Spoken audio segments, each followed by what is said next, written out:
WHO के मुताबिक research जो हुआ था उसमें बताया गया है लगभग 1/3 कैंसर जो होता है वो सिर्फ तंबाकू सेवन से ही होता है। जो काउज होते हैं कैंसर के, इसमें सबसे प्रमुख काउज होता है तंबाकू का सेवन करना। जो अगर WHO के मुताबिक रिसर्च जो हुआ था उसमें बताया गया है लगभग 1/3 कैंसर जो होता है वो सिर्फ तंबाकू सेवन से ही होता है। तंबाकू अगर किसी भी फॉर्म में आप ले रहे हैं, चाहे वो खैनी हो, गुटखा हो, सिगरेट हो, बीड़ी हो, तो वो आपके सेहत के लिए हानिकारक होता है। तंबाकू के एक स्मोक में बताया जाता है लगभग 7,000 से ज्यादा रसायन होते हैं, जिसमें 70 केमिकल्स रसायन ऐसे होते हैं जिसको कार्सिनोजन टर्म यूज किया गया है। कार्सिनोजन होते हैं वो 70 केमिकल जो होते हैं वो कार्सिनोजन होते हैं, यानी कि वो अगर आपके शरीर के अंदर जाता है तो उससे निश्चित तौर पे कैंसर होना लगभग तय होता है। दूसरी सबसे इम्पोर्टेंट कारण जो है कैंसर का वो है आपका ओबेसिटी, मोटापा। तो आजकल जो इतना लाइफस्टाइल चेंज हो गया है, जंक फूड हम लोग खाते हैं और सेहत का ध्यान नहीं रखते हैं, मोटापा को आने देते हैं, तो ये जो है कैंसर का दूसरा प्रमुख कारण है। इससे हर तरह के कैंसर हो सकते हैं, मेनली पेट का कैंसर, स्तन का कैंसर, ओवरी का कैंसर, और भी कई तरह के कैंसर होते हैं जो कि मोटापा से हमारा एसोसिएटेड होता है।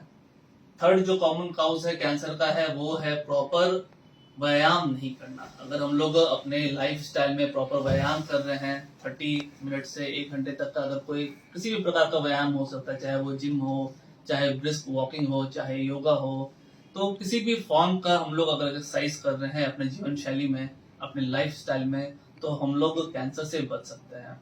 इसके अलावा खान पान जो है आजकल बहुत ही चेंज हो गया है। जो वेस्टर्न लाइफस्टाइल हमारे इंडियन सोसाइटी में भी आ गया है, जैसे कि जंक फूड खाना, पिज्जा, बर्गर, जो चारकोल कुक्ड फूड होता है, प्रिजर्व मीट होता है, ये सब में काफी ऐसे रसायन को यूज किया जाता है प्रिजर्वेशन के लिए या फिर टेस्ट को बढ़ाने के लिए, जो कि हानिकारक होता है और कैंसर का कारण बनता है।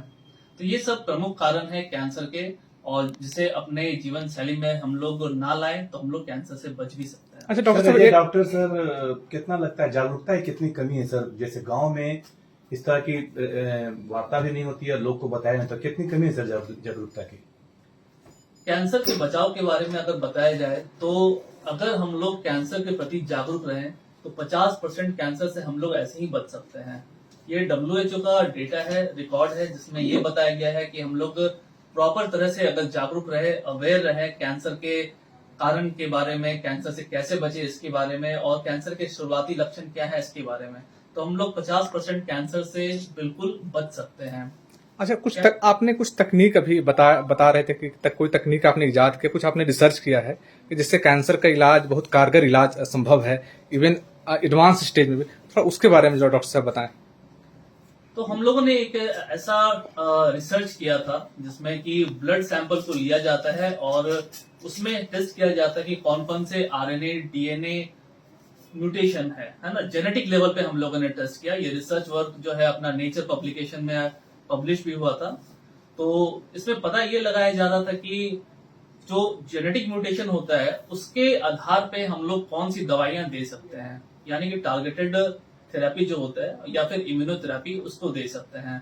तो ये बहुत ही लेटेस्ट चीज है, इसे यूजुअली लिक्विड बायोप्सी कहा जाता है, जिसमें कैंसर मरीज से ब्लड सैंपल लिया जाता है और उसे प्रोसेस किया जाता है, जिसमें आपका DNA, RNA और अलग जेनेटिक मटेरियल्स को निकाला जाता है और उसमें देखा जाता है कि कौन कौन से म्यूटेशंस हैं।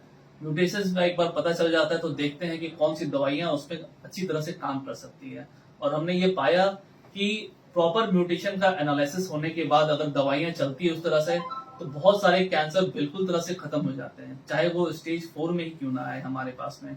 ये आपका रिसर्च है सर? जी हाँ, बिल्कुल, ये मेरा रिसर्च है। कहीं इम्प्लीमेंट किए हैं आप?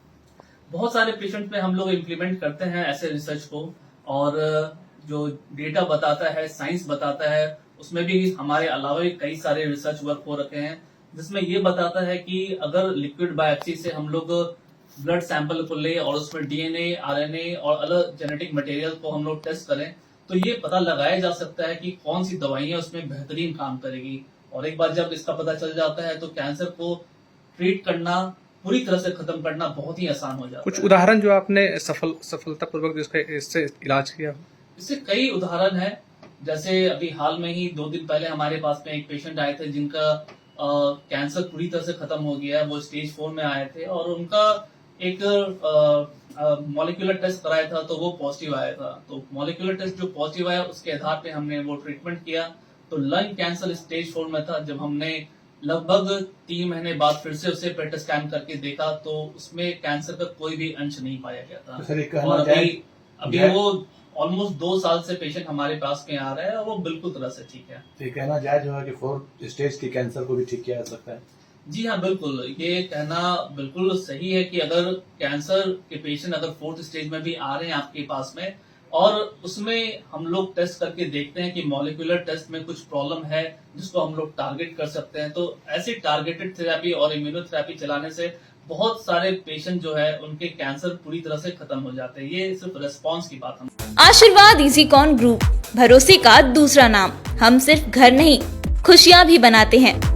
आशीर्वाद रोज वैली, जिसमें है premium flats with all modern amenities. Patna में लेना चाहते हैं अपने सपनों का आशियाना, तो कीजिए हमारे इन नंबरों पर संपर्क।